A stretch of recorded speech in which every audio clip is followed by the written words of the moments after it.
Kryetari i PDK-s Bedri Hamza ka zhvilluar një vizitë në Washington ku është takuar me zyrtarë të lartë amerikan,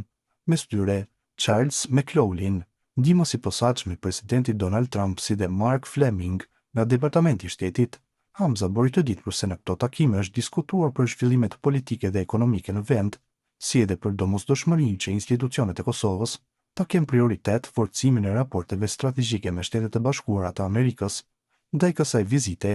dhe zhvillimeve të tjera politike në vend, ka reaguar në një prononcim për Bota Sot, Hafiz Shala, antar i bordit ekzekutiv të LSHQA-s dhe publicist shqiptar-amerikan, duke paralajmëruar se skenari i vitit 2020 rrezikon të rikthehet me të njëjtin regji dhe të njëjtit aktor.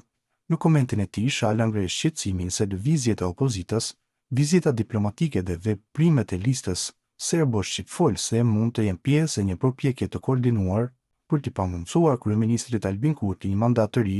duke rrezikuar se çdo ai stabilitetin, sovranitetin dhe tërësinë territoriale të Dardanisë, siç e referohet ai Kosovës.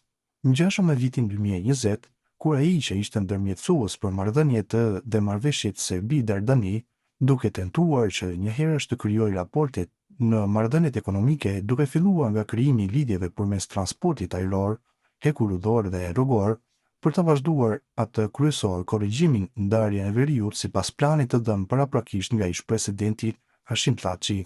Kur prokurori amerikan Jack Smith, prokuror në Gjykatën Speciale të Hagës, i votuar nga Parlamenti i Kosovës i Dardanis me dakordtimin e opozitës dhe me insistimin e angazhimit e Hashim Thaçit, ja publikoi akt akuzën, duke ia ndërprerë udhëtimin për në Washington DC, çka përkohësisht e ndaloi këtë akt tragjik për Dardanin, ka thënë Shala për Bota Sot. Personi angazhuar për monitorimin e asaj marrëveshje e i njëjti që kishte rol kyçe edhe në vitin 2020, sipas Shalës, ishte bashkëautor në rrëzimin e qeverisë Kurti përmes koordinimit të ngushtë me partitë opozitare, veçanërisht me LDK-n. Ai thekson se kjo ndodhi pikërisht gjatë pandemisë, në një periudhë kur vendi i nevojiteti unitet dhe angazhim i shtuar institucional, duke e krahasuar një veprim të tillë me atë që do ta bënte vetëm Serbia në rrethana të tilla.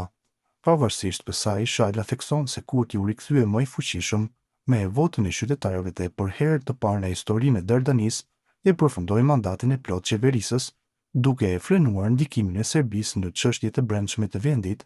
I caktuari për monitorimin e kësaj marrëveshje, po ai i njëjti atij viti, ju kujtohet kur në bashkëpunim të ngushtë me partitë opozitare, në këtë rast me LDK-n, rrëzuan qeverinë Kurti në kohën e pandemisë, gjë që vetëm Serbia do ta bënte një veprim të tillë kur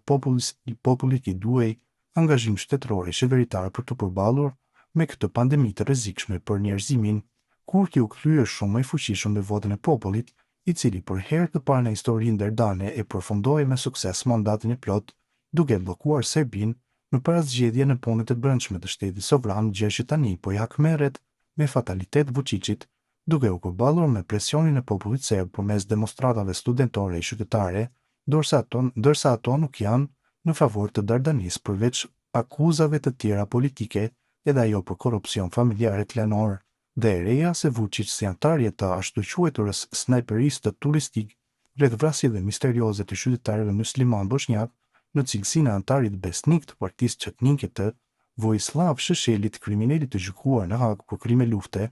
Akuza më rënd kundër Vučićit në radhë të parë është se gënjeu serbë duke mashtruar me sloganin "Kosova është Serbi", po tenson ndër të tjera Shala.